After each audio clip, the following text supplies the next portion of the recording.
Bienvenue sur la chaîne YouTube qui monte au succès, votre chaîne préférée. Aujourd'hui, notre sujet, c'est les méchants parents, partie 2. Puisque j'avais déjà parlé d'une partie 1, avec les points que j'avais exposés qui caractérisent les méchants parents, aujourd'hui, nous parlons de la partie 2. Ces méchants parents, pourquoi sont-ils méchants? Dans la partie 1, je vous avais expliqué ce qui caractérisait leur méchanceté. Et dans la partie 2, aujourd'hui, je vais plutôt montrer ce qui encourage leur méchanceté envers leurs enfants. Nous vivons en Occident pour ces parents qui ont les moyens. Par les moyens, j'entends ici qui ont la bonne santé. Ils ont la bonne santé, leurs enfants sont en bonne santé, mais ces parents ont une jalousie envers leurs enfants. Ils voient envers leurs enfants des potentiels que eux n'ont pas eu. Et ces parents ici, je veux dire par parents, ça peut être un oncle, une tante, ça peut être grand-mère, grand-père. Ils font partie de la parenté. Vous constaterez que ces personnes ont un langage des fois en disant à leurs neveux, leurs nièces, leurs fils, leurs filles, ou petites-filles, petits-fils, « Oh, tu es venu ici en Occident beaucoup trop jeune, tu as eu la chance de réussir, tu as eu la chance de vivre telle chose, de jouir de la technologie, de jouir des bienfaits que moi, je n'ai pas pu jouir dans mon pays.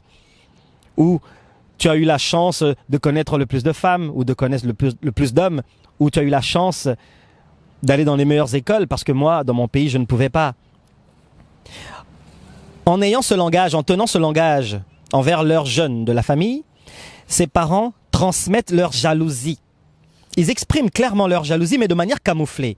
C'est clair qu'il y a une jalousie. On l'entend par le ton, on le sent par l'émotion que véhiculent les paroles. C'est camouflé par « c'est une meilleure époque pour vous, profites-en, tu es chanceux ». Comme si il y avait un compliment qui venait après. Donc le compliment ici vient camoufler cette jalousie. Mais on l'a déjà perçu par les paroles et le ton que porte cette personne à travers ces mots. Vous constaterez aussi que la jalousie que ont ces parents envers leurs enfants, envers leurs neveux, nièces, n'est pas seulement une jalousie à cause de l'époque ou à cause de l'endroit où les enfants, leur famille se retrouvent. Non. Leur jalousie est aussi marquée par leur propre échec. Et pourtant, ils sont en bonne santé, comme je l'ai dit au début de mon exposé. Ils sont en bonne santé. Elles sont en bonne santé. Ses parents, ses oncles, ses tantes, qui décident de ne rien faire, de croiser les bras, peut-être de profiter simplement du bienfait de l'aide sociale que donnent les gouvernements en Occident. Mais rien du tout au niveau d'aller chercher des formations plus poussées sur leurs capacités, leurs compétences naturelles pour se faire encadrer et offrir des services à la société et ensuite jouir d'une certaine aisance financière. Non, elles et ils préfèrent, ces parents, se plaindre, se projeter des fausses excuses à travers les neveux, les enfants, les nièces, comme quoi les nièces et les neveux sont chanceux de vivre en Occident, beaucoup trop jeunes, parce que, en vivant en Occident beaucoup plus jeunes, ils ont la chance de procurer en eux-mêmes des bénéfices, ainsi que des mentalités, ainsi que des bénéfices matériels que eux, les parents, ne peuvent pas, soi-disant, s'offrir. C'est de la jalousie, mais c'est surtout de la méchanceté. Parce que ça cache, cette méchanceté, une jalousie qui ne finira jamais. Cette méchanceté va s'appliquer même lorsque les parents vont constater que les enfants commencent à se marier, commencent à se mettre en couple. Ces parents vont continuer leur jalousie en critiquant les amis de leurs enfants, les amis de leurs nièces, de leurs neveux. Ils vont et elles vont tout faire pour casser l'harmonie que les enfants ont. Une forme de joie, en tout cas, de vivre en Occident. Vous allez remarquer que cette méchanceté de ces parents va même se camoufler pour ceux qui sont des chrétiens. Ils vont aller se camoufler en disant écoute, tu joues beaucoup trop avec les filles, tu joues beaucoup trop avec les garçons, tu sors beaucoup trop souvent, tu changes de voiture tout le temps, tu changes de vêtements tout le temps, ce n'est pas possible de gaspiller son argent comme ça, moi dans ton époque je faisais mieux. Comme s'il donnait un conseil et qu'il était inquiet pour la gestion financière de son neveu ou de sa nièce. Et pourtant c'est non, c'est faux. C'est de la jalousie camouflée pour empêcher l'enfant, le neveu, la nièce de vivre sa vie pleinement en Occident avec les libertés que offre l'Occident. L'expression que offre l'Occident. Parce qu'en Occident, tu peux avoir plusieurs expressions. Expression matérielle, expression mentale, donc intellectuelle, expression spirituelle. Je ne dis pas que dans nos pays respectifs, tu ne peux pas les avoir. Cependant, ici, on te le donne un peu plus vite. Donc, ce sont des trucs qui sont déjà autour de nous et tu ne peux que te servir. Tu n'as rien à attendre, rien à hésiter. Dans nos pays, il faut un peu chercher.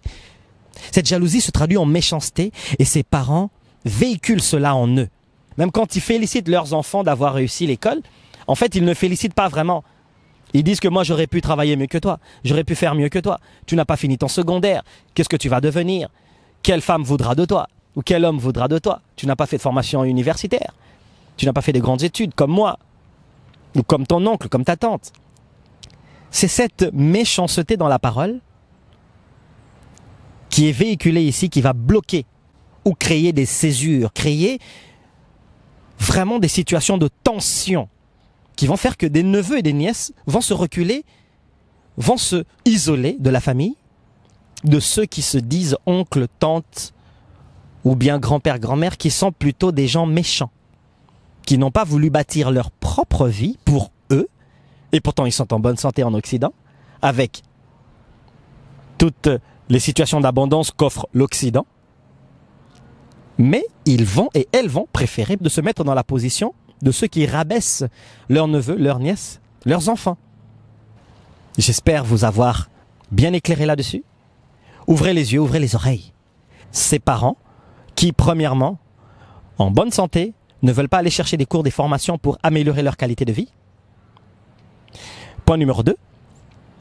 Dans leur langage, ils font toujours des compliments cachés avec de la jalousie, comme s'ils étaient vraiment des gens qui se souciaient de leurs neveux, de leurs nièces et de leurs enfants.